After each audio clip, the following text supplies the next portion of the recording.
Welcome to this video about an amazing feature of Doncaster's former sand house, the Cloisters Tunnel. The video has been produced by the Sand House charity and released as part of Heritage Open Days 2023. The sand house was carved from solid rock within a former quarry by sand merchant Henry Sr., starting in the mid-1850s. Nearby, cut through the ground next to the quarry, was a network of tunnels. Part of this network was the section known as the Cloisters. It ran parallel to, and a few meters behind the eastern rock face of the quarry. Victoria Street lay above it.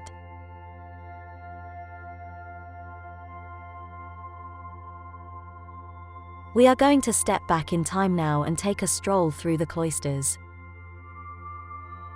Our tour of the Cloisters starts in the summer house, which was placed between the main house and the Cloisters.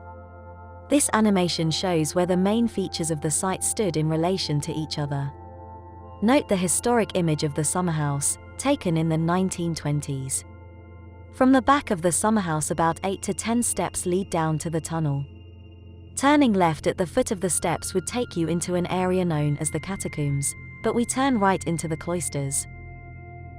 Looking southwards along the Cloisters tunnel, we can see daylight streaming into the tunnel from the 8 windows along the right-hand side. The windows overlook the garden, which had once been the quarry floor. The Cloisters tunnel, from Chamber 1 to Chamber 8, extends to about 45 meters or 150 feet, although a smaller, undecorated tunnel continues beyond that point. Between the main tunnel archway bore and the windows, there are massive columns separating successive chambers from each other. Some of these columns feature statues and carvings, which have been cut into them. We shall study them in more detail as we progress.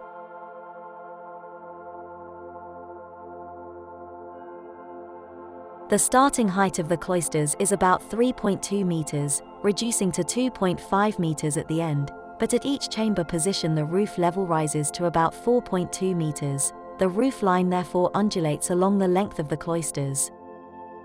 Taking in the view from here, we might reflect on what a huge undertaking it must have been just to dig out the sandstone, let alone to carve it into this striking architectural form and decorate it with sculptures along its length. Although Henry Sr. sold sand and sandstone commercially, he clearly went way beyond the minimum requirements to extract it from here. As you step through the first archway into Chamber 1, there is a carving called the cherub, on your immediate left, facing the window.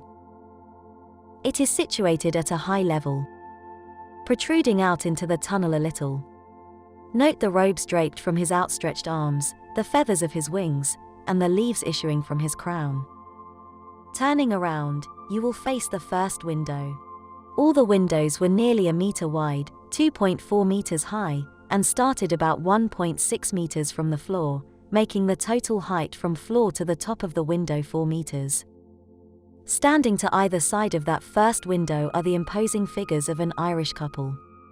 To the left is Pat, who is recorded as being 3.5 meters tall. You will see the shillelagh that he holds in his left hand. Facing Pat is his partner, Biddy, standing 3 meters tall. We don't know for sure whether Pat and Biddy were modelled on real people. However, it is possible that Biddy was in fact Biddy Early, who lived from 1798 to 1874, and was baptised Bridget Ellen Connors. She was a well-known purveyor of herbal cures in the west of Ireland. Her first husband was named Pat Malley, giving further support to this theory. Heading back to the main tunnel and continuing a few paces south, just beyond the second archway and on the left is the clown sculpture. He is wearing the pointed hat of a traditional white-faced clown and he stares down from the haunch of the main tunnel. The face of the cherub can be seen in the background. Standing here, looking north to where we have just come from, we catch the first glimpse of the sand house's most iconic image. Carved from a massive column, between chambers 1 and 2, are the elephant and Mahout statue. The elephant stands about 2.6 meters tall, roughly the size of a full-grown female Indian elephant.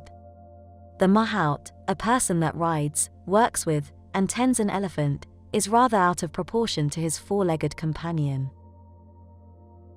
To the left of the elephant and Mahout statue, you can see the smaller archway of the passageway that links chambers 1 to 4, running parallel to the main Cloisters tunnel. If you look closely through the passageway, you will see Biddy in the background and the corner of the plinth on which Pat stands. Turning to continue our walk south, moving along the main tunnel, the next notable sculptures appear in the chambers 5 to 7. As we walk through the tunnel from chamber 4 to enter chamber 5, we come across the next sculpture, which is situated on the left haunch of the tunnel, high up and facing the window.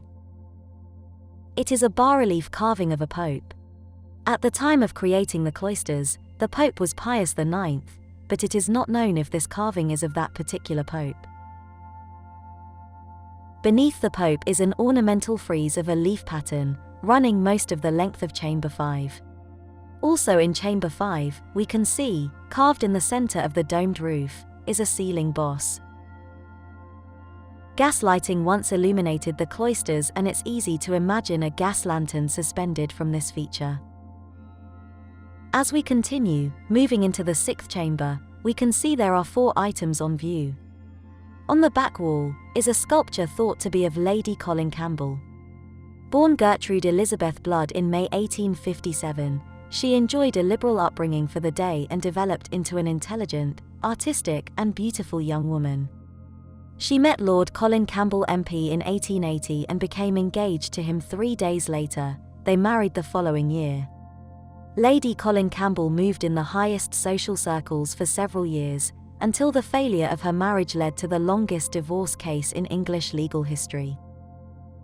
In the center in the roof is another ceiling boss, and on both the side walls are floral bosses. Leaving this chamber, we move into the next chamber, which is number 7. High in the haunch of the main tunnel, facing window number 7, is a fine carving of a king. Various sources refer to it as either King Alfred or King Henry VIII, but we have no way of knowing which, if either, was the intended subject. Running along the top of the main tunnel side wall, under the king, is a cornice. Several grotesque heads sit above the cornice. It's hard to tell whether they are grinning or grimacing. High up on the left-hand wall, looking down on us, is a bust of Queen Victoria, described as in maturity. On the wall directly next to the window is a sculpture of Queen Elizabeth I, and, just out of shot to the right, a carving of a young Victoria stares across at her older self. By the time this photograph was taken, the sandhouse garden had been filled in, so the opening where the window was once fixed has been replaced by some of that fill material spilling into the chamber.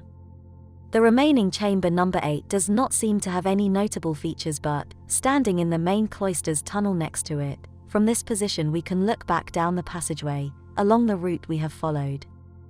Reflecting on what we have seen, royalty is strongly represented. There is also a reference to the British Empire in the form of the Indian elephant and Mahout. It is possible that this sculpture was carved to mark Queen Victoria being proclaimed as the first Empress of India, in 1876. Some of the carvings that decorate the cloisters are reminiscent of those we might see in churches. Indeed, records indicate that stone carvers who had worked on the rebuilding of St. George's Parish Church, in the 1850s, then went on to work at the Sand House. Some say that an Italian sculptor and also a Mr. Herring worked on these carvings, but that has not been substantiated. However, there is strong evidence pointing to a carver by the name of Thomas Barber Scrivens working on Sand House sculptures. Although born in Somerset, Tom Scrivens has been traced to Doncaster from the late 1850s until his death in 1906. A number of documents make reference to his involvement at the Sand House. Whoever was responsible for the carvings, I think we can all agree that the Cloisters tunnel was a remarkable place. It is important to note that this entire tunnel, the chambers, and the sculptures were carved out of solid rock. Sadly, the last remaining section of the cloisters was filled in 1984, as a result of safety concerns arising from earlier collapses. But through the work of the Sand House charity, we are making sure that it is not forgotten, and it continues to inspire creative activities in the 21st century.